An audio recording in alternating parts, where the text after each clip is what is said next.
Hi అండి, అందరూ నమస్కారం. నేను మీ వేణుగోపాల్ రెడ్డి ఫ్రమ్ జోష్ ఇన్నోవేషన్స్ ప్రైవేట్ లిమిటెడ్, జోష్ ఇన్స్టిట్యూట్ ఆఫ్ ఫారెన్ లాంగ్వేజెస్, జోష్ ఓవర్సీస్ కన్సల్టెన్సీ మరియు ఎడినైన్ కెరియర్ గైడెన్స్ సంయుక్తంగా విద్యార్థులకు అవసరమైనటువంటి అనేక వీడియోస్ నేను మీకోసం రూపొందిస్తున్నాను. ఈరోజు ఎక్స్ మినిస్టర్, టీఆర్ఎస్ గవర్నమెంట్లో ఉన్నటువంటి ఎక్స్ మినిస్టర్ పాలమల్లారెడ్డి, పూలమల్లారెడ్డి అందరూ ప్రేమగా పిలుచుకున్నటువంటి మల్లారెడ్డి ఈరోజు ఇంజనీరింగ్ ఎడ్యుకేషన్ మీద ఒక స్పష్టమైనటువంటి సునామీ లాంటి ప్రపంచాన్ని అయితే సృష్టించాడని చెప్పాలి.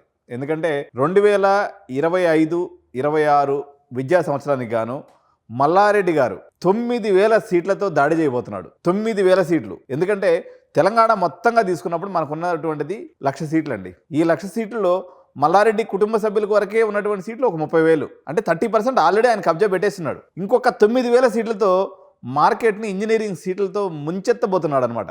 ఈ యొక్క వివరాలన్నింటిని కూడా పూర్తిగా చూసేద్దాం. ఏ రకంగా ఇంపాక్ట్ ఉంటుంది రిమైనింగ్ ఇంజనీరింగ్ కాలేజీల మీద, మొత్తం మీద ఇంజనీరింగ్ వ్యవస్థ మీద రేట్లు ఏ విధంగా ఉండబోతున్నాయి మల్లారెడ్డి యూనివర్సిటీస్లో. ఇప్పుడు కొత్తగా అసలు 9,000 సీట్లు ఎలా తీసుకురాగలిగాడు?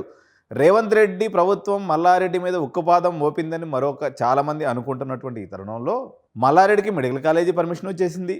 మెడికల్ కాలేజీ పర్మిషన్ కాదు, మెడికల్ డీమ్డ్ యూనివర్సిటీ అయిపోయింది. ప్రభుత్వం ఇంత వ్యతిరేకంగా ఉన్నప్పటికీ ఏకంగా 9,000 సీట్లతో మల్లారెడ్డి ఎలా దాడి చేయగలిగాడు అనేది ఒకసారి మనం ఈ వీడియోలో చూసేద్దాం. సో ఇప్పుడు మల్లారెడ్డి గారి ఏదైతే విద్యా వ్యవస్థ సంస్థలు ఉన్నాయో ఇందులో ఈరోజు ప్రత్యేకంగా ఇప్పుడు నేను వీడియో చేసే సమయానికి ఎంఆర్ఈసి ఏదైతే ఉందో Malla Reddy engineering college, Malla Reddy group of ఇన్స్టిట్యూషన్స్లో ఇది one of the oldest campus అనమాట. ఈ క్యాంపస్లో సెలబ్రేషన్స్ అన్నీ అయితే ఈరోజు ఆకాశాన్ని అమరాన్ని అంటున్నాయని చెప్పాలి. ఎందుకంటే MREC university Mallareddy deemed to be university అయిన సందర్భంలో ఈరోజు కాలేజీలో అయితే వాళ్ళు సంబరాలు చేసుకున్నటువంటి పరిస్థితి కనిపిస్తుంది.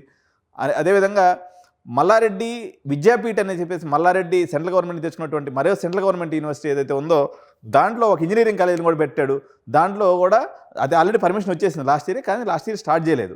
ఇది వచ్చేసి మల్లారెడ్డి ఉమెన్స్ క్యాంపస్ ఏదైతే ఉందో వాకా మురళీ సార్ అని ఉంటారు, ఆ క్యాంపస్ని కో ఎడ్యుకేషన్గా చేసి దాన్ని మరో యూనివర్సిటీగా తీర్చిదిద్దేటువంటి ప్రయత్నం, దానికి సంబంధించినటువంటి ఇన్ఫ్రాస్ట్రక్చర్ అంతా కూడా రెడీ చేస్తున్నటువంటి పరిస్థితి అయితే మల్లారెడ్డి విద్యా సంస్థలో కనిపిస్తూ ఉంది. సో ఆల్రెడీ మీ అందరికీ తెలిసినటువంటి యూనివర్సిటీ మల్లారెడ్డి ప్రైవేట్ యూనివర్సిటీ, అది టీఆర్ఎస్ గవర్నమెంట్ ఉన్నప్పుడు ఆయన పర్మిషన్ తెచ్చుకున్నాడు. కానీ ఒక రకంగా చెప్పాలంటే మల్లారెడ్డి సార్కి అదృష్టం అనేది ఎప్పుడు ఉంటుంది కాబట్టి గవర్నమెంట్తో పని లేదు, ఏదున్నా కానీ ఈయన అదృష్టానికి అనేది అడ్డు అదుపు ఉండదని చెప్పేసి మాత్రం ఈ విషయంలో తేడతెల్లమైనటువంటి పరిస్థితి. సో ఎలా ఉండబోతున్నాయి ఈ ప్రపంచం, ఏ రకంగా మల్లారెడ్డి సృష్టించబోతున్నాడు అనేది మనం కానీ గమనించినప్పుడు ఏంటంటే చాలామంది చెప్తున్నారు, బహుశా వాళ్ళు ఉగాదిలో ఇప్పుడు అనౌన్స్మెంట్ చేస్తూ ఉంటున్నారు 95% ఉన్నటువంటి పిల్లలకి కేవలం 70,000 రూపాయలకే సీట్ ఇచ్చేటువంటి అవకాశం ఉందని చెప్పేసి చెప్తూ ఉన్నారు.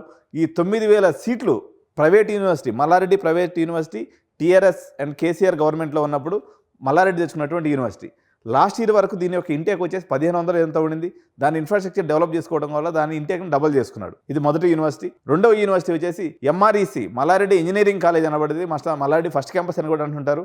దీనికి రామస్వామిరెడ్డి అనేటువంటి వ్యక్తి డైరెక్టర్గా వ్యవహరిస్తున్నారు. ఇది వచ్చేసి పర్మిషన్ లెటర్ వాళ్ళకి 1 వీక్ అయింది వచ్చి, కాకపోతే అఫీషియల్ అనౌన్స్మెంట్ అయితే ఈరోజు వాళ్ళు చేయడం జరిగింది. దీంట్లో 3,000 ఇంటేక్ ఏదైతే ఉందో వాళ్ళకి ఎగ్జిస్టింగ్ ఒక 1,800 వరకు ఇంటేక్ ఉండే, సడన్గా అక్కడ ఉన్నటువంటి బిల్డింగ్స్ ఏదైతే ఉన్నాయో ఆగమేఘాల మీద మరో 2,000 మందికి ఇన్ఫ్రాస్ట్రక్చర్ రెడీ చేయడం జరిగింది. తద్వారా ఈయన టోటల్గా 3,000 ఇంటేక్ అయితే వీళ్ళకి వచ్చేటువంటి పరిస్థితి ఉంది. ఇక్కడ ఒక విషయం గుర్తుంచుకోవాలి, ఎప్పుడైతే డీమ్డ్ యూనివర్సిటీ అవుతుందో తెలంగాణ విద్యార్థులు పొందేటువంటి ఈ యొక్క 1,200 సీట్లు ఏదైతే ఉందో లాస్ అయిపోతారు. సో ఎంఆర్ఈసీ అనేది ఇక మనకి ఎంసెట్ కౌన్సిలింగ్లో కనబడదు. ఇది కేవలం అన్ని మేనేజ్మెంట్ సీట్లు అమ్ముకోవడానికి ఉపయోగపడుతుంది. వాళ్ళు డీమ్డ్ యూనివర్సిటీ టెస్ట్ అని పెడతారు, ఆటోమేటిక్గా మెరిట్ స్టూడెంట్స్ అంటారు, అదంటారు ఇదంటారు అని చెప్పేసి ఓవరాల్గా Mallareddy engineering college or Mallareddy deemed to be university campus, దీన్నే మల్లారెడ్డి మెయిన్ క్యాంపస్ అంటారు. దీంట్లో ఒక 3,000 సీట్లు. ఓకే, మనం 2 యూనివర్సిటీస్ అయిపోయినాయి కదా. మూడో యూనివర్సిటీ ఏదైతే ఉందో ఇది సూరారంలో ఉన్నటువంటి మల్లారెడ్డి విద్యాపీఠ్ ఏదైతే మెడికల్ విశ్వవిద్యాలయం ఉందో దానికి అనుబంధంగా ఒక ఇంజనీరింగ్ కాలేజ్ అనేది వాళ్ళు ఆ రోజు పెట్టడం జరిగింది. అప్పుడైతే వాళ్ళు డాక్యుమెంటేషన్లో పెట్టినప్పుడు మల్లారెడ్డి ఉమెన్స్ ఇంజనీరింగ్ కాలేజ్ని చూపించారు. తర్వాత కాలంలో వాళ్ళు ఏసీటీకి అప్డేట్ చేశారు, మేము దీన్ని కో ఎడ్యుకేషన్ కాలేజీగా మారుస్తూ మేము ఈ సంవత్సరం నుంచి ఇంటేక్ తీసుకుంటున్నామని వాళ్ళు గవర్నమెంట్ ఆఫ్ ఇండియాకి అయితే వీళ్ళు కరస్పాండెన్స్ చేయడం జరిగింది. దానికి అనుగుణంగా ఆ ఉత్తర్వులు కూడా వెలువడ్డాయని చెప్పేసి వార్తలు అనేవి వస్తున్నాయి. అప్పుడు మూడో విశ్వవిద్యాలయం ఇది వచ్చేసి మల్లారెడ్డి క్యాంపస్ 3లో ఉంటుంది. మీకు స్ట్రైట్గా చెప్పాలంటే మల్లారెడ్డి ప్రైవేట్ యూనివర్సిటీకి పోయే దారిలో రైట్ సైడ్ ఉన్నటువంటి క్యాంపస్ అనమాట ఇది. సో ఈ రకంగా 3 ప్రైవేట్ యూనివర్సిటీస్ మల్లారెడ్డి గారి సొంతం అవడం జరిగిందనమాట. సో ఈ 3 యూనివర్సిటీస్లో 2 డీమ్డ్ యూనివర్సిటీస్, ఒక ప్రైవేట్ యూనివర్సిటీస్, మొత్తం ఇంటేక్ వచ్చేసి 9,000గా చెప్పబడుతూ ఉంది. ఈ 9,000 సీట్ల సునామీతో తెలంగాణలో అయితే చిన్న కాలేజీలు ఏదైతే ఉన్నాయో దాని చుట్టుపక్కల ఉన్నటువంటి చాలా కాలేజీలు పతనావస్థకు చేరుకునేటువంటి అవకాశం ఉంది. ఈ యొక్క ఎఫెక్ట్ ప్రధానంగా పడబోయేటువంటి ఒక టాప్ 5 కాలేజ్ కానీ మనం తీసుకున్నప్పుడు దాని పక్కనే ఉన్నటువంటి నరసింహారెడ్డి ఇంజనీరింగ్ కాలేజ్ అయితే ఉందో చాలా ఇబ్బందికి గురయ్యేటువంటి అవకాశం ఉంది. దాని పక్కన ఉన్నటువంటి సెయింట్ పీటర్స్ ఇంజనీరింగ్ కాలేజ్ అనుకోండి, మేడ్చల్ కిష్టాపూర్లో ఉన్నటువంటి ఎంఆర్ఈఎం కాలేజ్ అనుకోండి, ఎల్లంకి ఇంజనీరింగ్ కాలేజ్ అనుకోండి, తర్వాత మనకి ఇది ఎంఎన్ఆర్ యూనివర్సిటీ అనుకోండి, ఇటువంటి చిన్న చిన్న కాలేజెస్ అన్నీ కూడా ఈ దెబ్బకి ఫినిష్ అయిపోయేటువంటి పరిస్థితి కనిపిస్తుంది. విద్యార్థుల పాయింట్ ఆఫ్ వ్యూ తీసుకున్నప్పుడు మల్లారెడ్డి సార్ అంటే మన సమరసింహారెడ్డి టైప్ అన్నట్టు అంతా దిబిడే. ఇక ఎట్లా ఉంటుంది, క్వాలిటీ ఏముంటుంది, ఇంతమందికి అసలు ఈయన ఎలా చదువు చెప్తాడనేటువంటి మీమాంస అయితే కొంతమంది విద్యావేత్తలు చెప్తున్నారు. ఇంకొన్ని దీనికి సంబంధించినటువంటి అప్డేట్స్ ఏమైనా వస్తున్నాయంటే మల్లారెడ్డి సారు మొత్తం డీసెంట్రలైజ్ చేశాడని చెప్పేసి సిస్టమ్ని, తద్వారా అనేక మంది జనరేషన్లో ఉన్నటువంటి నెక్స్ట్ వేవ్ అనుకోండి, లేకపోతే కాలేజ్ దేకో కాలేజీనే ఎవరెవరో ఇప్పుడు మన కెల్వియము ఇలాంటి వాళ్ళందరినీ కూడా ఇన్వైట్ చేసి వాళ్ళందరూ కూడా టెక్నికల్ ఎంపవర్మెంట్ లేకపోతే టెక్నికల్ ట్రైనింగ్ వాళ్ళ ద్వారా ఇప్పించడం ద్వారా ఈయన ఈ అడ్మినిస్ట్రేషన్ చేయాలని చెప్పేసి చూస్తున్నట్టుగా మనకి తెలిసిన వాళ్ళందరి ద్వారా తెలుస్తున్నటువంటి సమాచారం అనమాట. సో ప్రజలు మీరందరూ ఏమనుకుంటున్నారు? సో మల్లారెడ్డి సారు ఈ యొక్క 9,000 ఇంటేక్ని తీసుకురావడం వల్ల మీకు మంచి జరుగుతుందా, చెడు జరుగుతుందా? మీ అభిప్రాయాలను అయితే కామెంట్ రూపంలో తప్పకుండా తెలియజేయండి. దీని యొక్క ఫీజెస్ విషయం కానీ తీసుకున్నప్పుడు 70,000 పర్ యానం నుంచి మొదలు పెడితే 1,50,000 హైయెస్ట్ ఫీజుగా ఉండేటువంటి అవకాశం ఉంది. అంటే మల్లారెడ్డి కాలేజీలో మీరు మంచి పర్సంటేజ్ ఉండి కానీ అటెన్షన్లో తీసుకోవాలన్నట్లయితే, మంచి పర్సంటేజ్ ఉన్న పిల్లలు కానీ మీరు అయినట్లయితే 2,80,000 4 సంవత్సరాలకు పూర్తయిపోతుంది. అదేవిధంగా మీరు కొంచెం మెరిట్ తక్కువ ఉన్నటువంటి స్టూడెంట్ అయితే 1,50,000 into 4 years తీసుకున్నప్పుడు 6 లక్షల రూపాయల్లో పూర్తయిపోతుంది. దీనివల్ల ఈ చుట్టుపక్కల ఏ యూనివర్సిటీ కానీ కాలేజీలు కానీ బతికే పరిస్థితి లేదు కొంపల్లిబెల్ట్లో.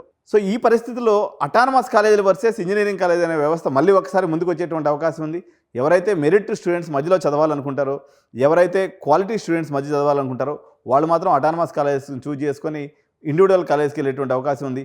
ఫినాన్షియల్ ఒకటే దాన్ని చూసుకొని మాకు ఏదో దగ్గరగా ఉంది కొంపల్ రీజన్లో మాకు బడ్జెట్ లేకుండా కాలేజెస్ పోయినాయి అనుకున్నటువంటి పేరెంట్స్ అందరూ కూడా మల్లారెడ్డిని యునానిమస్గా ఆప్ చేసుకునేటువంటి అవకాశం ఉంది. కాబట్టి ఇది కొంతమందికి మేలు, కొంతమందికి చెడు, కొంతమంది చుట్టుపక్కల ఉన్నటువంటి ఇంజనీరింగ్ కాలేజీల పాలిట చాలా దాని ఏమంటారు బ్యాడ్ న్యూస్ అని చెప్పాలి. అదేవిధంగా మల్లారెడ్డి గ్రూప్కి అయితే ఎదుగుదలలో ఇది ఒక పెద్ద మేజర్ మైల్స్టోన్గా చెప్పొచ్చు. మల్లారెడ్డి వ్యవస్థ స్టార్ట్ అయిన తర్వాత మల్లారెడ్డి గారు ఎప్పటికప్పుడు సెన్సేషన్ సృష్టిస్తూనే ఉంటారు. అది గవర్నమెంట్ ఆ గవర్నమెంట్ ఉన్నా ఈ గవర్నమెంట్ ఉన్నా మల్లారెడ్డి గారి సెన్సేషన్ తప్పదు. కాబట్టి జై హో మల్లారెడ్డి సార్, థ్యాంక్ యూ.